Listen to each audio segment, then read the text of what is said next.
Hello and welcome. In today's video I'm going to show you guys my latest acoustic endeavor, so to say. And that is this top iPod Hi-Fi. And as you can see, it has absolutely nothing plugged into it, unlike the bottom one. So the bottom one is the one I've added the CSR8645 module to, and made a video on that a while back. And also in that video can be seen how I bust the membrane of one of the speakers.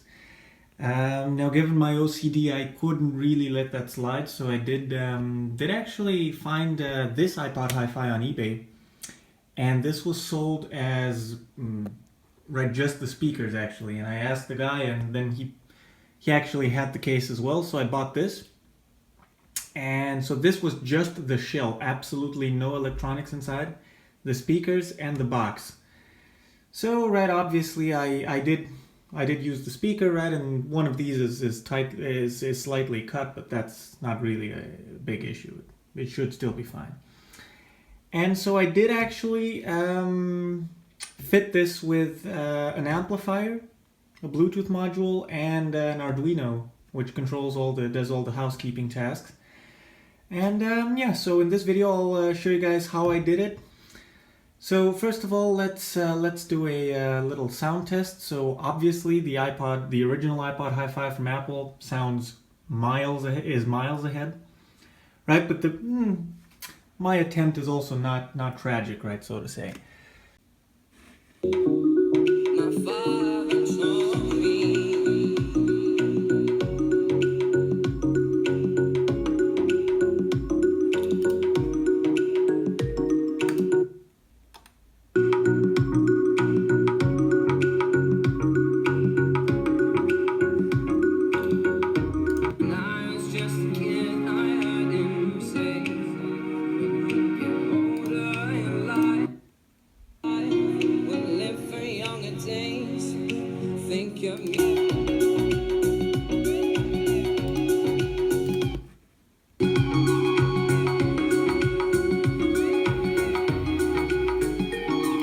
Alright, so that should be enough of that, and yeah. So up next I'll show you guys the speaker inside and the actual code that's running on the Arduino. Alright, so to take this apart we'll need to remove the faceplate. This is very loosely glued on, so originally it has this double-sided stick tape, but it's either aged or I've let it sit in dust too much. I've always placed it with the sticky tape down, but anyway, so I will put some silicone on these areas, right, and hold it down. So but that you can only do once you're done playing with it, because otherwise you can't take it apart. So every time you want to take it off, you need to unglue the thing, so it's quite cumbersome. But yeah, so let's take the screws off.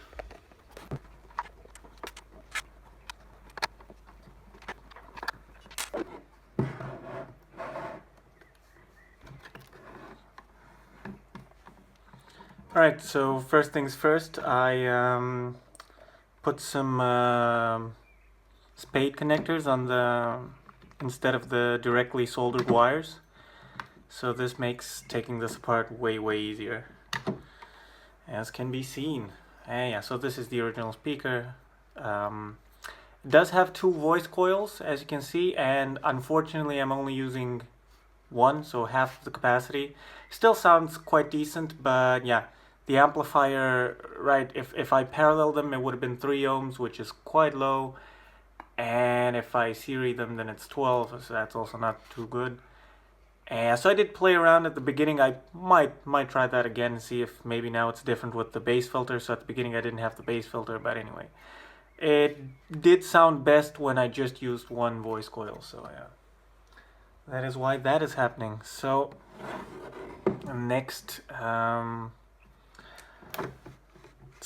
next we actually have to disconnect the speakers, and those are actually screwed in, so this is quite tedious and time consuming. Not the taking them apart, but putting them back is quite a fine art.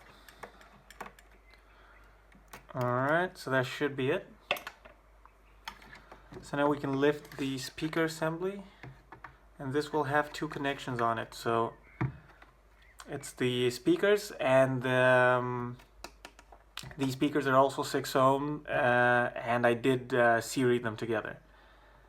So I'm getting about 12 ohms, and that way you get basically no stereo, but we'll discuss a bit more on that later.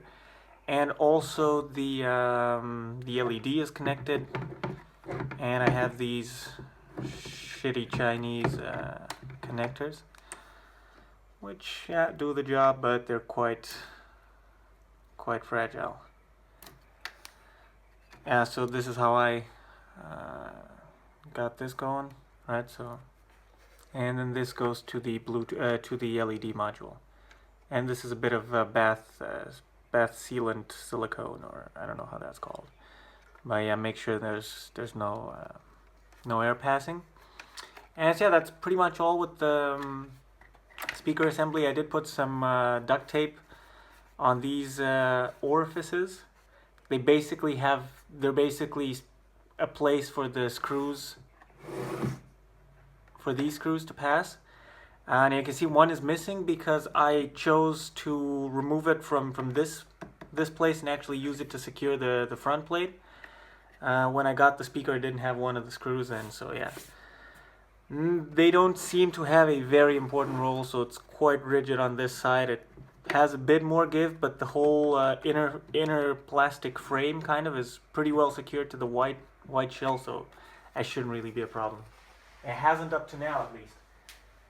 Alright, so what's next? So we'll go handheld again. You were just stuck in over here, so that's why the angle was weird. So yeah, let's start from the beginning. I'm using the battery connectors as airtight through holes, basically. So there's actually 4 connections, so there's one on either end, and 2 in the middle. So I'm using the 2 in the middle for the main supply from the batteries. So let me show you that right quick on the back.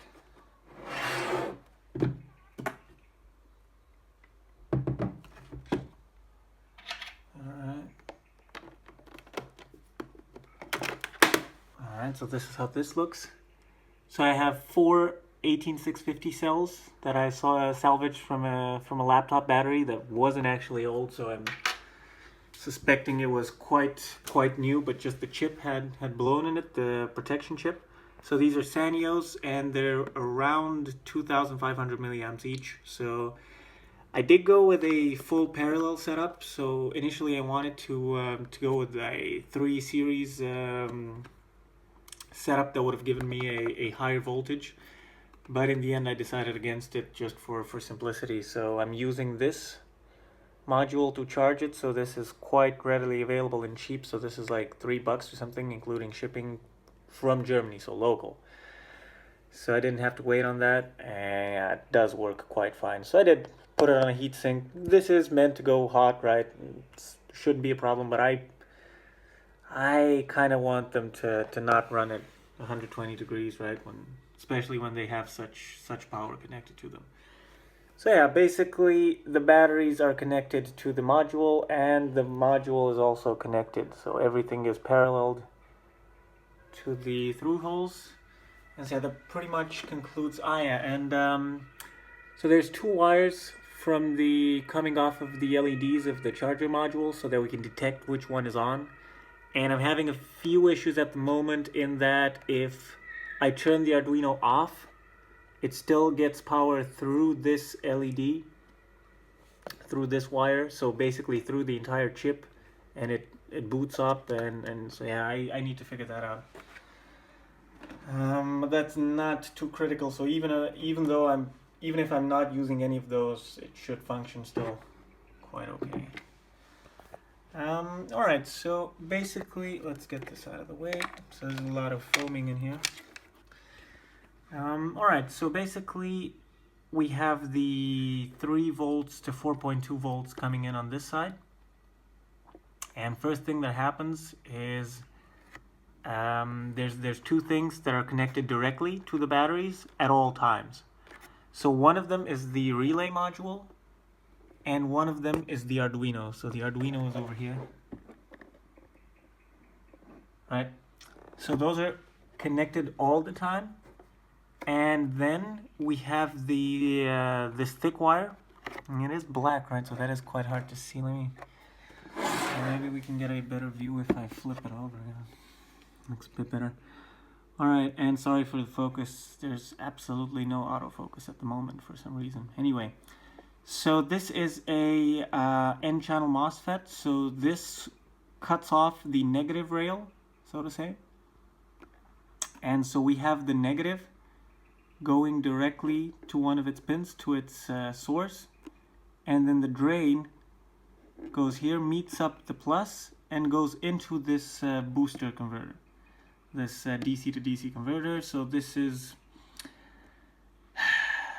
goes up to 2 amps, and it is way more inefficient than the one that has the tiny 6-pin chip.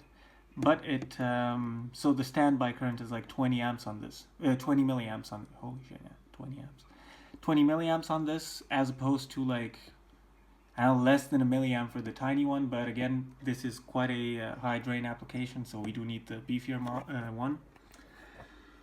All right, so it gets so our battery voltage, be it 3 volts or 4.2 volts or whatever in between, it gets boosted to 12 volts. And this is actually a newer model of this, and it's quite good. So in the 3 to 4.2 volt range, it is actually quite a stable 12 volts, so it doesn't actually fluctuate.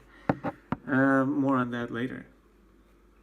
So next up, we have a shit ton of crap that's connected to the outputs, as you can probably see. So where do we start? So first of all, there's this wire going up, and what this is going to is this capacitor. So this is a 5,500 microfarad cap, so quite a big one. And I'll discuss more on why it's needed later. Also, we're tapping off the Bluetooth module. So this is also powered at from the 12 volt rail. So I did consider powering it, so circumventing its DC to DC converter. Basically that could help us for isolating the ground, but in this case we're circumventing that anyway, so that's not doing that. And yeah, I did think about connecting this one directly as well, but it would have been I don't know what made it's a better setup if we use it on the high side of the DC to DC converter, because with it we can actually monitor the power. So we can use it as a brownout detector. So if the more on this later, so let's not get ahead of ourselves. So yeah, so we're going to a cap on the output, so we're basically increasing this 100 microfarads to 5,500, 5,600 anyway. And also powering the Bluetooth module, which is over here. And most importantly, we have these 2 wires that are going to the relay and then the amplifier through this barrel connector. And yeah, so that is pretty much all the power section described. And you might have seen this funky voltage divider here. So this has a line that's going off to the microcontroller to monitor the voltage. Yeah, so that is pretty much all. Also to be mentioned is that we have a bass filter on the output of the amp, the one that goes to the subwoofer.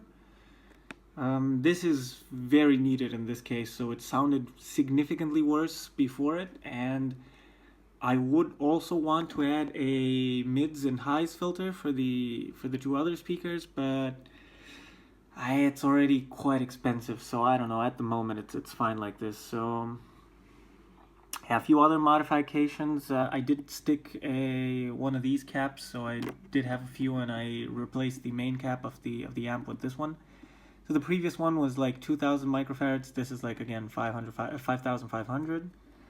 I, for no reason, stuck just for it looks cooler. I stuck two tiny radiators on the YDA138 chip.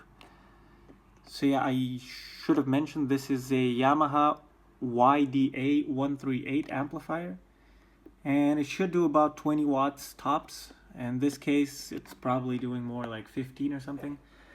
And the reason for that is you might have noticed this potentiometer here. So this is actually basically just limiting the input to the amplifier. So what I've done is I've bridged one of the channels. So one of the channels is always cranked to the max, and the other one I can vary with the potentiometer. So basically, what is this, left or right? It doesn't actually say, does it? Huh. Actually, it doesn't say which is left or right. That is the first time I'm noticing this. Anyway, so one of the channels is always maxed. So it's always amplifying at maximum, kind of. And that is the subwoofer channel. And the one that we can basically dim down is the highs and mids channel, which is going to the two mid-range drivers. So this way I can achieve a finer bass control. I did set up the equalizer on the CSR8645 anyway, but for such these are some quite powerful modifications. So one of the channels is like 40%, has 40% less volume than the other one, right? So this can't be done in the CSR8645, especially because you can't have two equalizers for each channel. That would have been perfect, but there's absolutely no reason anyone would ever need that. So yeah. So up next, we'll go over to the computer, and I'll show you guys. I'll show you guys the code that is running on the Arduino Nano here.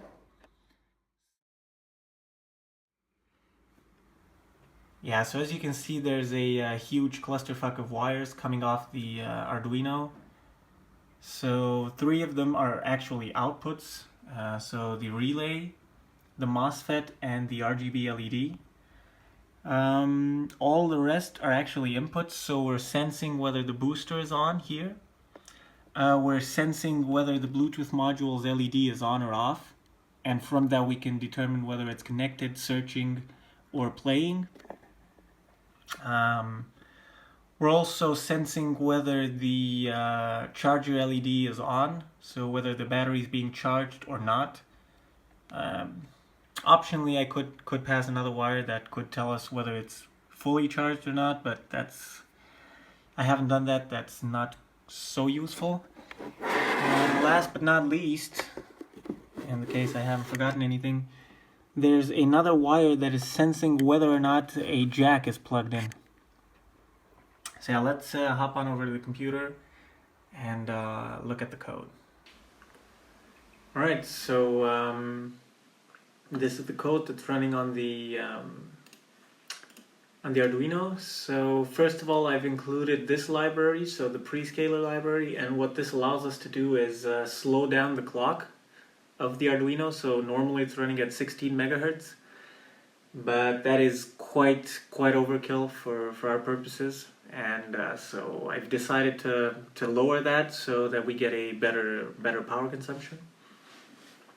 And yeah, so let's start with the pinouts. So I've assigned some names for all the pins just to make it nicer looking in the code. And yeah, so we have the booster output that's going to the analog input. So this is the only use of the ADC we have.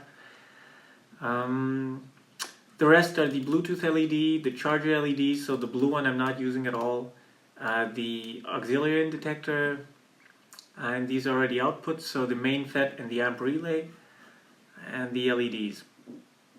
And I've also made some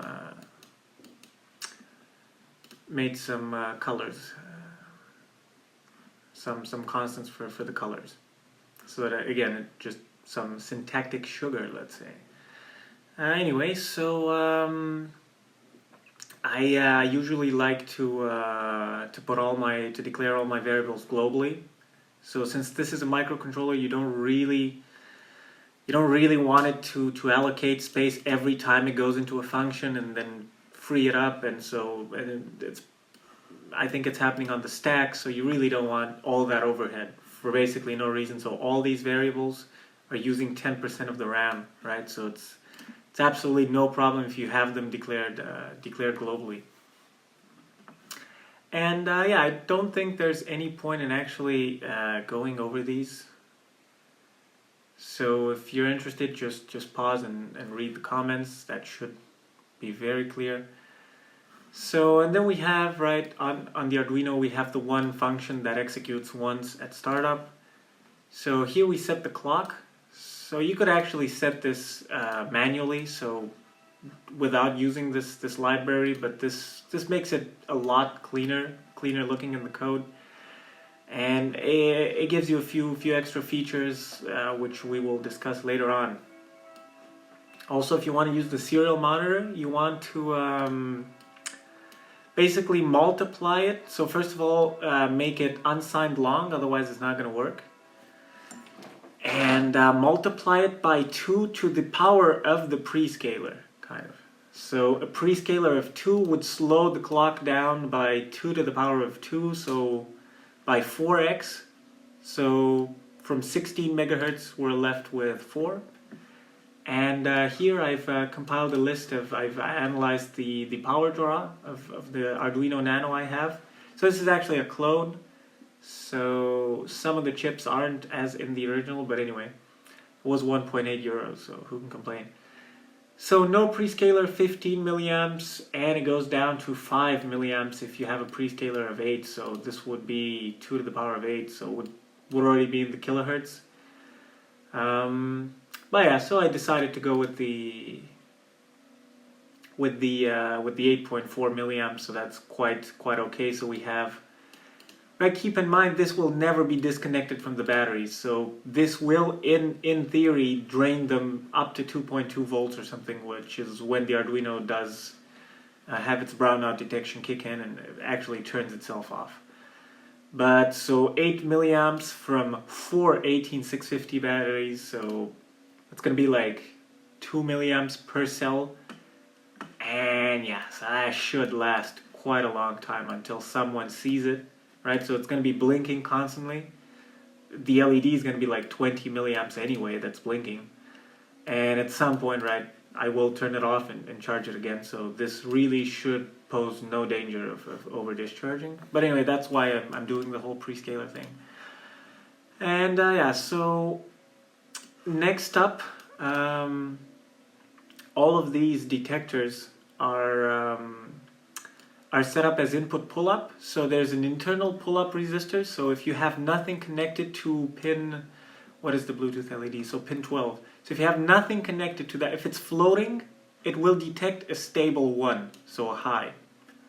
If you, however, connect it to ground, it's going to overpower this pull-up resistor and read up a 0.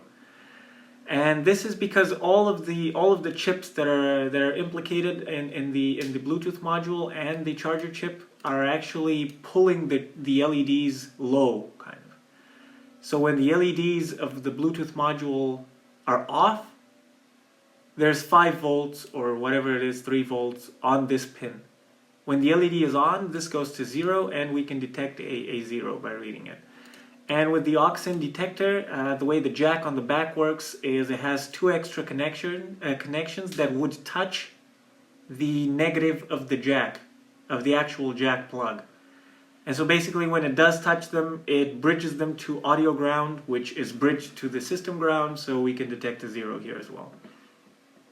Yeah, these are the LEDs and the main FETs. So yeah, nothing doing over here. So the main FET, being a P and N channel, is turned off when there's no voltage on the gate, and the amp relay is low-sided. Yeah, it is low-side driven, and so it's off when there is 5 volts on its trigger pin. All right, so now let's go on to the loop. So first things first, I want to display the LED of the Bluetooth module that we're reading on the Arduino. And this we're doing because I busted the LED. So I did solder a few times, and at some point I yanked the wire, and it pulled a lot of crap off. Anywho. Yeah, so next up, there's a function that basically reads all of the inputs. And so let's right quick jump to that. And yeah, so basically this is a legend of all the variables that it modifies and what each means. And yeah, so let's start. First things, we're reading the booster output. This we don't want to do every millisecond. So the entire loop code, right, has this reading of the function, reading of the inputs, and then has this switch case, right, which is basically a state machine. I'll show you guys a schematic of this a bit later. And then it waits 1 millisecond. So basically, more or less, we would expect that, so at 16 megahertz, this would basically happen, all of this would be executed every millisecond. Since we've slowed down the clock and there's quite a lot of crap going on in these, quite a lot, well, for a microcontroller it is quite a lot. It actually takes 4 milliseconds to go through everything.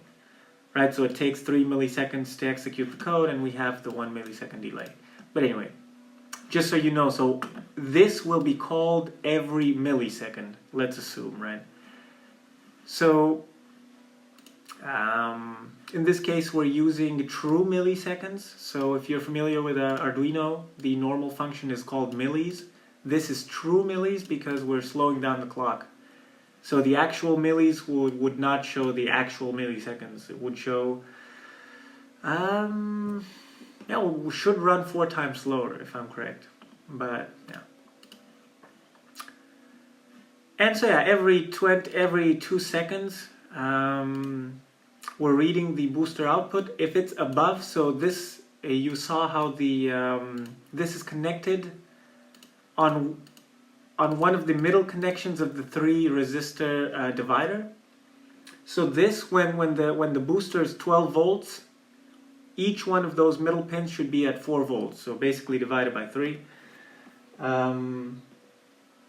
I might actually include the picture of this over here above, right? So where I've connected the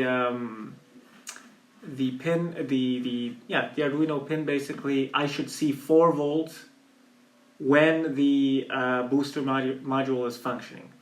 So given that the Arduino is powered by 4 volts, 4.2, so that might actually be even higher than what the Arduino is powered from, which is not insanely good, but it should be fine. But yeah, so basically when the module is operational, when the booster is operational, we expect to see here around 960, 1024, something like that. So when it goes below 450, we're pretty sure it's off. So when the booster switch is off, it actually doesn't cut the power to the output. It basically leaves the output directly connected to the input, kind of, but without the boosting.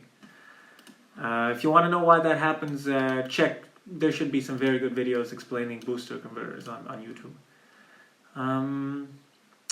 But yeah, so basically, why do we want to do this? So the reason this is being done is when the batteries go below 2.7 volts, and I think it's 2.75 or something, the booster module does have a built-in feature that it disconnects, so it stops boosting the voltage. And so we also want to detect that, right? And if we do detect it, we will basically lock the system down, so disengage all the MOSFETs, all the relays, so that nothing is connected to the battery outside of the actual Arduino, which, as discussed, just drains 8 milliamps. All right. So next up is the Bluetooth module analyzer. So this is I'm quite happy on how this came out. So for this, I'll actually shrink this a bit and show you guys the thing in action.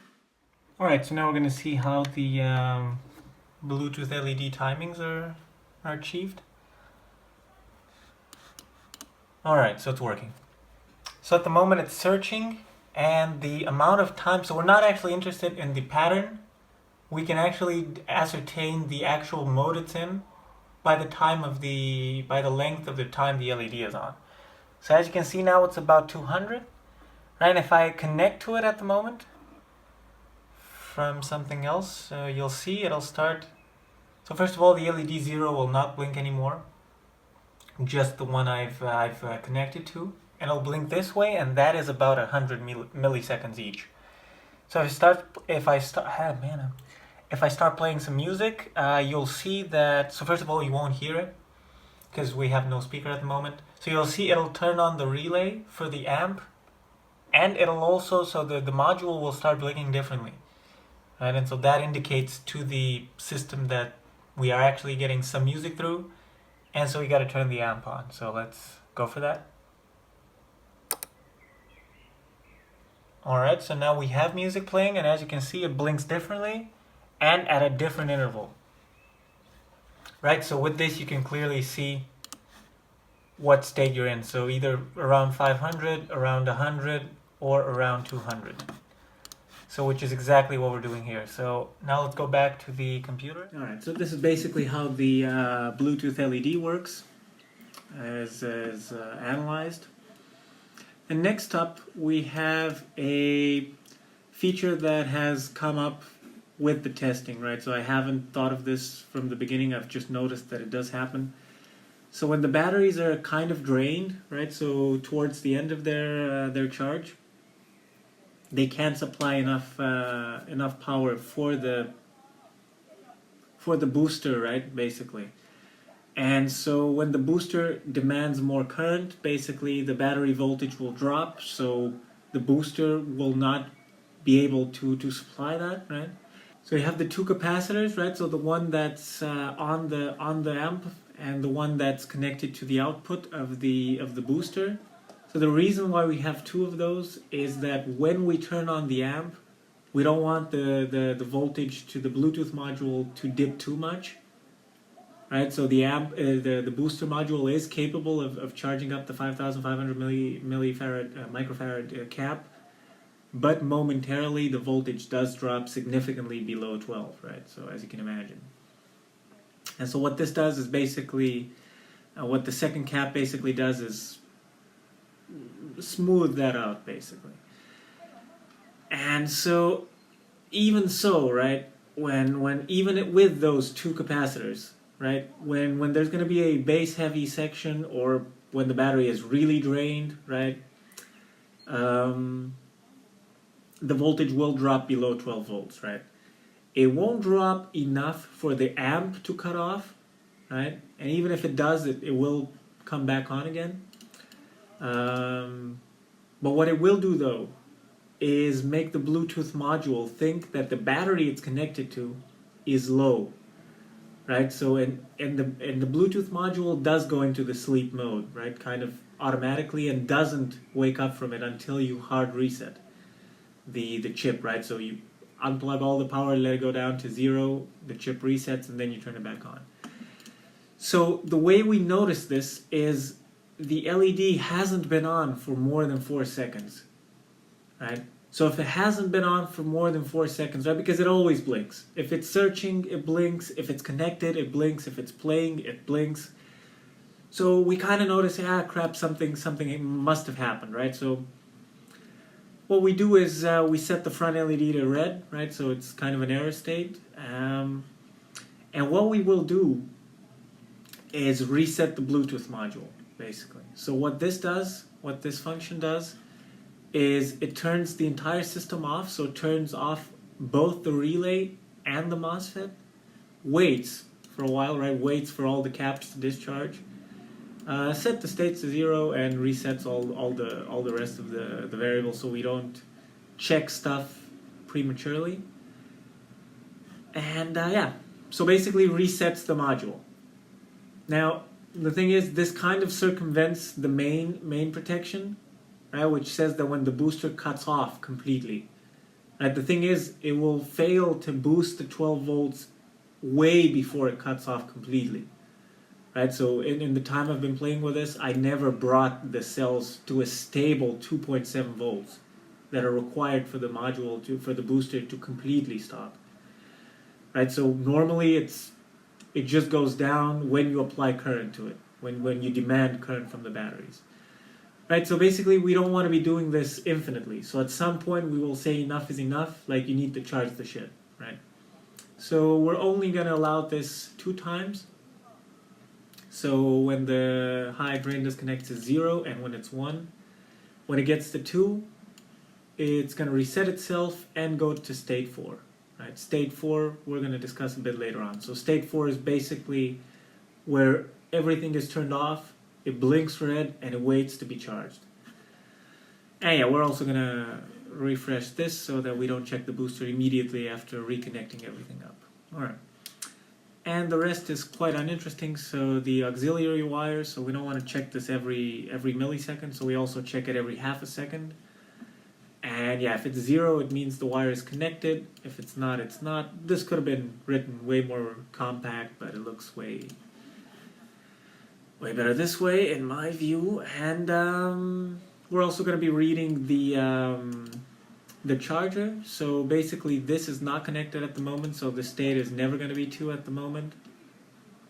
And at the actual moment, so there's actually no wire for this, and the wire for this is disconnected, so basically can only be 0 at the moment, which isn't that big of a deal, but anyway.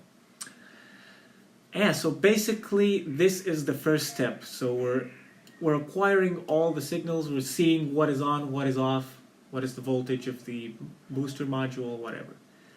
So then we get to actually controlling the stuff. So now we know what's going on, and now we can actually make decisions based on that. Alright, so regarding the state machine, schematic of it would look almost like this, so I did simplify some of the functions. So right, you reset, and also just a quick overview of how everything is connected. So all the batteries are in parallel. There's a switch on the back, the big one, that disconnects basically everything. Then there's a FET on before the booster, and a relay before the amp. So this is kind of how everything works, just so you get a better understanding. All right. So these are the states. There's 4 states the system can be on at any point in time. So the first state, state 0, is the one we're getting to after a reset. Right. So the initial state, the booster will be on because we want the Bluetooth module to be on. This one, right? So kind of like this, and the amp will be off. So we don't want it to be using the 200 milliamps for no reason. The Bluetooth at the beginning will either be off, so or booting, right? So if it's off, it means that it did encounter a brownout, so the voltage dipped too low, and it signaled that, it noticed that, and so it did shut itself down, kind of. And the LED will be red at the beginning. Then the Bluetooth will turn on at some point, and go into search mode. In this case, the LED will blink blue. It might happen quite often that it goes immediately to connected if the phone that it was previously connected to is in range. So basically skip this step altogether, or it goes through it very quickly. In any case, the amp is off in all of these states, right? All of the ones above here, because we're not actually playing any music, right? So there's obviously no reason for it. We hit play, right? And it will go into state 3, which is basically the money state, right? This is where all the good shit happens. So the amp is finally on. The LED is green. You also get to this state when you're connecting the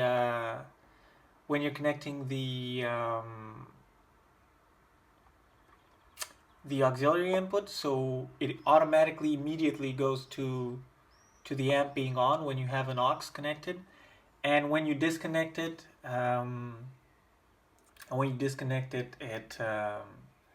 it goes back to the appropriate state it came from, kind of, right? So if the Bluetooth module, it basically goes to the proper state in which the Bluetooth module is, right? So if you connect the aux in at the beginning and the Bluetooth module has since connected, it will go back here.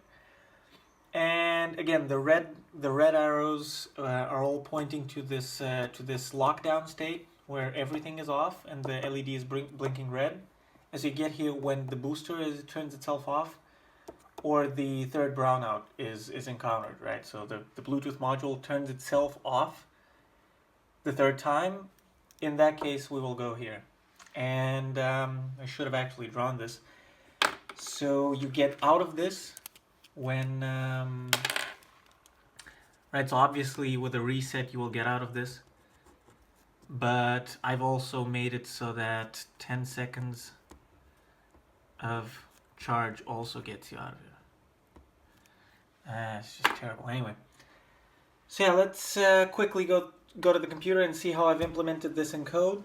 And all right, so this is how the state machine looks in code form. So very little to talk about here. So perhaps what is quite interesting is the set LED color. Right, so setting it to a solid color is not that big of a deal, but setting it to actually blink wasn't insanely tricky, right? It's still 10 lines of code, but it did require a transparent blinker. And so let's right quick go to that, and that is here. So this required quite a lot of state variables. Right, as you can see above, the LED blinker has, what is it, 6 variables. So yeah, quite a lot of state keeping there. So basically what I want to happen is the loop will go through the state machine, right? And it will call this up every millisecond. I want the LED to be on for 30 milliseconds and off for 120, but I don't want to wait in this interval, right? In this interval, I want to keep checking what all the, right, keep polling keep running the signal acquisition module every millisecond, right? So basically what this does is, right, remembers, right, if you want the color to be red, right, for example, was the red LED off? Then was it off? Is it already off for like the amount of time we want it to be off? And if it has already been off, so in the previous example it was 120, right? So at the beginning this will be 0, right? Because we will be resetting it here. So if it's not there yet, it'll just count up. So it'll stay off for 120 milliseconds. Once it assuming that this will be called every millisecond, which it isn't really, but that doesn't really matter. Once it has been off for the amount of time that it should have been off for, I will reset this, turn it on this time, and kind of keep track of the fact that it is on, right? Because once you've set the pins, it might be possible that you can read their state, but actually it definitely should be. But anyway, this is a much simpler way, right? And so now the LED is on. So, right, if it's already on for the amount of time that it should be on for, so in that case 30, then we'll turn it off basically. And again, keep track of all the things we've done. If it hasn't been on for the amount of time we've wanted to be on for, then we just keep counting up, kind of. And when we change the color, you need to reset all of these, so that I didn't do, and it behaved quite weirdly. So yeah, anyway, bit of background. Alright, so that's basically more or less everything. So let's quickly go through the rest. So basically, first we'll control the two switching modules, basically switching components. Then control the color, and then basically in every state we want to go to state 4, so the one where everything is in lockdown, if the booster module has stopped. So this is reflected in all the states, right, over here and also over here. Then up next we'll just check the Bluetooth module state. So one is searching, so if it's searching then we should be here in state 1. If it's 2, it's 2. So this has I did make these line up. And in state 3 means it's playing. So I don't think this ever happens that immediately starts playing, so it will take some time until it actually boots and connects and whatever, and in this time we will already be in one of the first two states.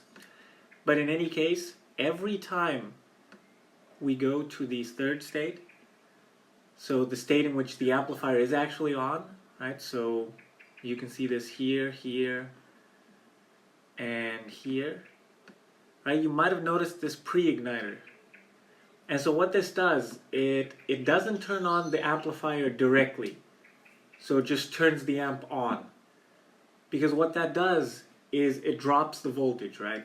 And we don't want the Bluetooth mod, and especially when the batteries are low, right? So you turn on the amp. This has the huge capacitor attached to it, right? The 5,500 milliamp. And so until that is charged, that will drain a lot of current, right? Pull a lot of current from the system. We have indeed added another capacitor before the relay, kind of. So basically the one 5,000 microfarad capacitor will discharge into the other one. But even so, right, the wires aren't super thick, right? So in any case, the voltage will drop. So we want to make sure that that drop isn't big enough to cause a brownout for the brownout detection for the Bluetooth module, right? Because whenever you would, so without any capacitors and without this pre-igniter, when the battery would be low, whenever you'd hit play, the Bluetooth module would just basically stop, right? So this is what happened at the beginning. So what this does is a very crude solution, but it does work, right? So it turns the relay on for a very small amount, so 10 milliseconds, so 1/10 of a second, no, 1/100th of a second, right? 1 second has 1,000 milliseconds. And so basically partially charges up the amp capacitor, then stays off for a bit more, so gives the main gives the boosters gives the booster module time to replenish the system voltage, basically to go back up to 12 volts, right? And after that, it will go into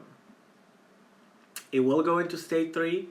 So state 3 is this one, and in this one it will turn on the amp. So basically what will happen is it'll ping it on a tiny bit at the beginning and then keep it on, kind of, right? So you might have heard it at the beginning. And so that is pretty much all. In all of the states that are not related to playing, so where the amp is off, we're also listening to whether or not the auxiliary input is connected. So if it is, we're immediately going to go to state 3. You saw the, what were they, the black arrows. We're also going to keep track of whether or not we are in aux mode. So we can be in state 3 because the Bluetooth is playing, or we can be in state 3 if the aux is playing. If, right, and this comes into play over here. I'll show you this later. Right, and then we pre-ignite the amp, and then we will go to state 3 and turn it on indefinitely, kind of. So over here we're doing the same thing with the Bluetooth module, but you will see that for state 2 we have this thing going on. So basically, once you're not playing music on your phone, the Bluetooth module will stop its internal amplifier, so the signal line driver, kind of, and we'll go into standby, kind of. We'll go into the connected mode, right? And so in that case, we do want to turn the amp off. We don't want it to use the 200 milliamps, as we've mentioned very many times up to now.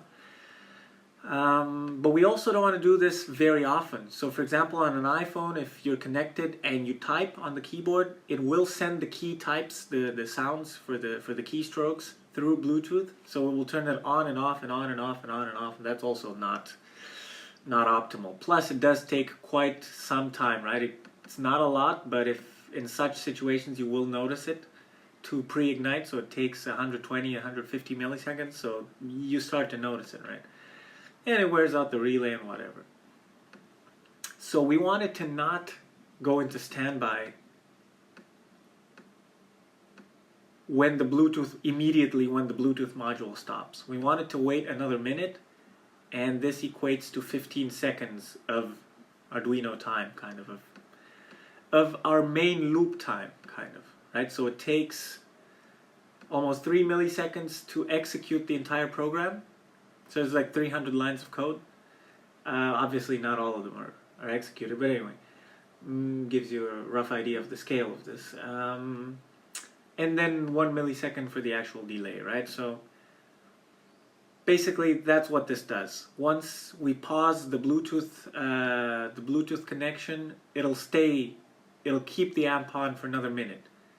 If inside this minute you will actually start playing again, it'll obviously reset this. All right. And so we've discussed about the aux connection, so let's talk about it over here as well.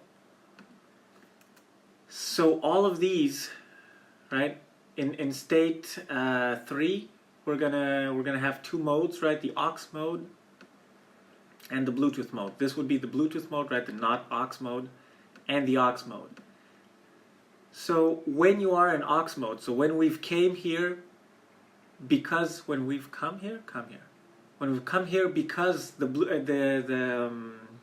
aux cable has been connected,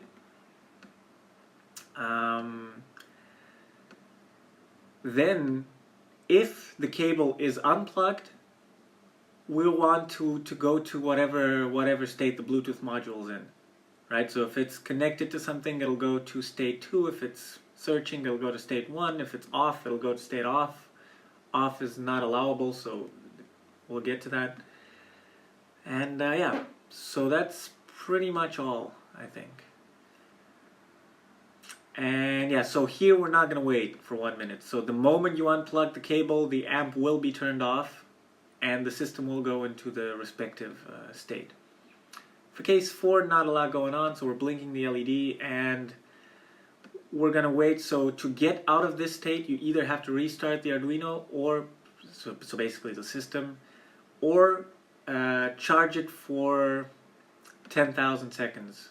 So 10 seconds, but as we've mentioned, these 10 seconds are quite a bit more. So 15 seconds equates to 1 minute, so 10 seconds should equate to, I don't know, less than 1 minute. And yeah, so that is pretty much all there is to it. Yeah, so this I did mention, and yeah, that should be all. And I also have these methods here to this method here to actually turn the LED on. So this just makes it, I don't know, makes the code a bit simpler and neater. And yeah, so let's go and get a short demo in. All right, so for the demo, we're gonna go for a open casket approach, so we can see everything working. So let's turn it on from the main switch. So this will eventually be stuck to the back plate to this, but I need to figure out a way to draw a proper to put a proper square hole into it. I haven't had the time for it yet.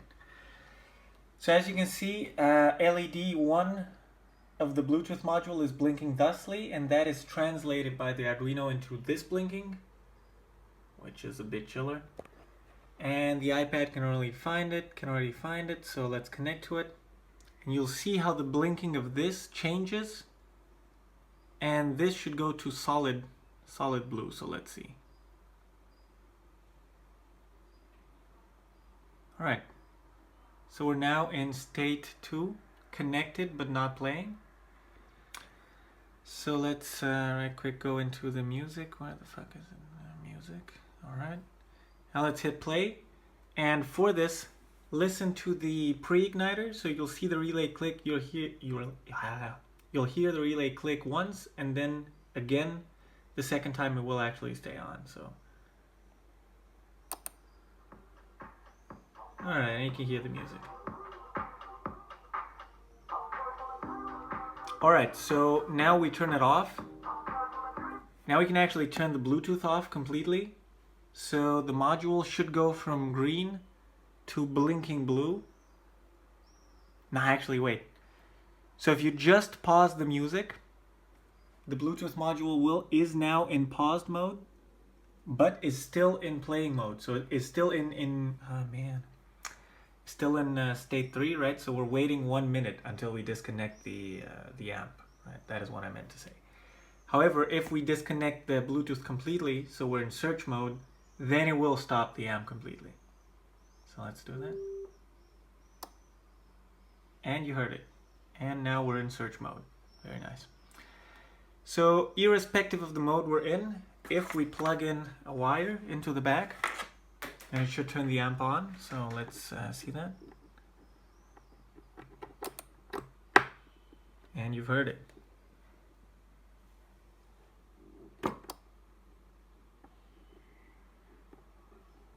Yeah, this is finicky.